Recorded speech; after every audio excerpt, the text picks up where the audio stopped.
11वीं क्लास के बच्चों के लिए आज हम यायावर साम्राज्य चैप्टर पढ़ेंगे। इससे पहले हमने राइज ऑफ इस्लाम, इस्लाम धर्म का उदय के विषय में पढ़ा और उसे हम मोहम्मद साहब से शुरू करते हुए 1857 बहादुर शाह जफर तक लाए। मुग़लों के दौरान से उसे गुजारा हमने। इसके बाद हम पढ़ेंगे यायावर साम्राज्य। यायावर साम्राज्य को पढ़ने से पहले मैं आपको बता दूं कि मैं ये चैप्टर थ्रोली पढ़ूंगा और उसमें आने वाले कुछ टिपिकल वर्ड्स और उनका मीनिंग्स मैं आपको समझाता चलूँगा ताकि आपको इनको समझने में आसानी हो, इस चैप्टर को आपको समझने में सहायता प्राप्त हो। सबसे पहले समझते हैं कि यायावर होता क्या है। एक्चुअली में यायावर उन लोगों को कहा जाता है जो घुमक्कड़ प्रवृत्ति के होते थे, ये मध्य एशिया के आसपास के क्षेत्रों में पाए जाते थे। बहुत खूंखार, भयानक शासन प्रति सैनिक तंत्र वाले, शासन चलाने में प्रभावी होते थे। दूसरी बात ये आती है कि इनके बारे में हमें इतिवृत्त, यात्रावृत्त, साहित्यकारों के दस्तावेज आदि से पता चलता है। ये जो स्रोत हैं ये चीनी, मंगोली, फारसी और अरबी भाषा के हैं। अब देखिए इनके बारे में पढ़ते हैं। मध्य एशिया के स्टेपी प्रदेशों में 13वीं शताब्दी के प्रारंभिक दशकों में चंगेज़ खान ने मंगोलों को संगठित किया। मंगोल विविध जन समुदाय का निकाय थे जिनमें तातर, खितान, मंचू, तुर्की कबीले शामिल थे। ये लोग पशुपालक, शिकारी, संग्राहक और कृषि कार्य थे, किंतु ये लोग किसान नहीं थे। दे वर नॉट फार्मर्स, वो किसान नहीं थे। इन्हें मंगोल कहा जाता है। उन्होंने जातीय और भाषीय संबोधन में मंगलों को परस्पर जोड़ रखा था। स्टेपी क्षेत्रों में संसाधनों की कमी के कारण मंगोलों तथा मध्य एशिया के यायावरों को व्यापार व वस्तु विनिमय के लिए पड़ोस में स्थित चीन में जाना पड़ता था। चीनी लोगों को यह शिकार किए गए पशु, घोड़े तथा फर देकर बदले में कृषि उत्पादन में लोहे के उपकरण लेते थे। बर्बर यानी कि यूनानी भाषा के बारबोरस शब्द से उत्पन्न हुआ है, जिसका तात्पर्य गैर यूनानिक लोग या असभ्य, अनसिविलाइज्ड भी होता है। यायावर कबीले चीन पर बार बार आक्रमण करते और नगरों को लूट लेते थे। उनके आक्रमणों से चीन की सुरक्षा के लिए चीनी शासकों ने महान दीवार, the great wall of China बनवाई थी। Very good. आज भी हम देखते हैं ग्रेट चाइना वॉल, जो कहते हैं कि 100 AD के आसपास बनाई गई थी। ठीक है। चंगेज़ खान, इसका प्रारंभिक नाम तेमुजिन था। 1206 तक उसने शत्रुओं को निर्णायक रूप से पराजित कर दिया था। स्टेपी क्षेत्र का सबसे प्रभावशाली व्यक्ति बन गया। 1206 में क्रूतलाई की एक सभा में उसे चंगेज़ खान यानी कि समुद्री खान या सार्वभौमिक शासक की उपाधि के साथ मंगोलों का महानायक घोषित कर दिया गया। चंगेज़ खान की सैनिक उपलब्धियां आश्चर्यचकित कर देने वाली थी।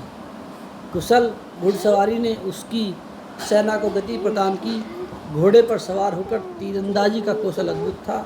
घेराबंद यंत्र, नेफ्ता बमबारी और अभियानों के दौरान हल्के चल उपस्करों का उपयोग। चंगेज़ खान ने मंगोलों को एक सशक्त, अनुशासित सैन्य शक्ति के रूप में संगठित किया, जिससे उसके सैन्य अभियानों को सफलता प्राप्त हुई। नई सैनिक टुकड़ियों को, जो उसके 4 पुत्रों के अधीन थे, नोयान कहा गया। मंगोल जनजाति सांस्कृति के रूप में 3 चरणों में बांटी जा सकती है। जनजातीय कबीलों का आरंभिक काल, तुर्क तथा मंगोल कबीलों का पारस्परिक संघर्ष। एकीकृत मंगोलियान साम्राज्य का काल। बुद्ध धर्म को अपनाना। अपने राज्य के दूर दराज के स्थानों पर परस्पर संपर्क रखने के लिए फुर्तीली हकारा पत्ती का प्रयोग किया जाता था और अपेक्षित दूरी पर निर्मित चौकियों के स्वस्थ एवं बलवान घोड़े संदेशवाहक हुआ करते थे। इसके लिए मंगोल अपने घोड़ों में अन्य पशुओं का 10वां हिस्सा भी दिया करते थे। 13वीं शताब्दी के मध्य तक मंगोलों का एक एकीकृत जनसमूह बन गया, जिन्होंने विशाल साम्राज्य का निर्माण किया। उन्होंने अत्यंत जटिल शहरी समाजों पर शासन किया और अपने अपने इतिहास, संस्कृति और नियम बनाए। अपने साम्राज्य का राजनीतिक प्रभुत्व होने के बावजूद संख्यात्मक रूप से मंगोल अल्पसंख्यक रहे। अपनी पहचान और विशिष्टता की रक्षा के लिए उन्होंने याश विधि संहिता को अपनाया। यास को प्रारंभिक स्वरूप में यसाक लिखा जाता था।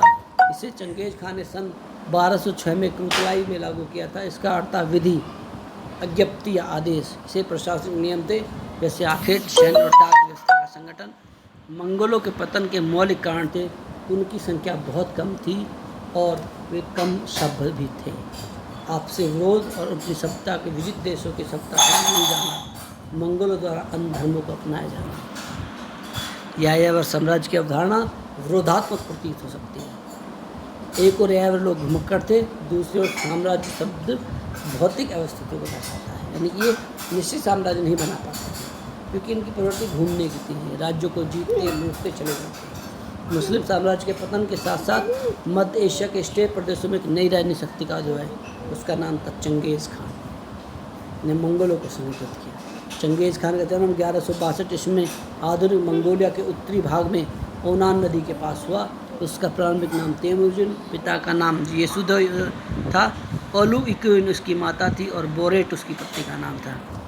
मंगोल वस्तुतः एक जन समुदाय का निकाय था। चंगेज़ ने इन असभ्य असंगठित कबीलों को एक सेना के रूप में बनाकर किया और उत्तरी चीन पर कब्जा किया और एशिया के कुछ भागों को भी लूटपाट की। चंगेज़ खान के नेतृत्व में मध्य एशियाई मंगोलों ने 13वीं और 14वीं शताब्दी में पारा महाद्वीपीय साम्राज्य की स्थापना की तथा उन्हें अपने पारंपरिक साम्राज्य की राजनीतिक प्रथाओं को प्रतिष्ठित कर एक भयानक सैनिक तंत्र और संचालन की प्रभावी पद्धति को स्थापना की। यह सत्य है कि चंगेज़ खान की सेना की शक्ति मंगोल और तुर्कों के कुशल घुड़सवार थे। स्टेपी क्षेत्रों में संसाधनों के कमी कारण मंगोल और यायावर कबीले चीने पर आक्रमण करते थे। 1206 में इसे जो उपाधियाँ प्राप्त हुई उससे इसका क्षेत्र और बढ़ता चला गया था। आज हम इसमें इतना ही पढ़ेंगे क्योंकि इसके बाद हम इनकी शासन व्यवस्था और दूसरी चीज़ों को देखेंगे। तो आज के लिए 11th के बच्चों के लिए इतना ही। सभी बच्चे इसको अच्छे से पढ़ेंगे। अगर किसी बच्चे को कोई प्रॉब्लम आती है तो उससे मेरे साथ उसको शेयर भी कर सकते हैं। Okay, bye.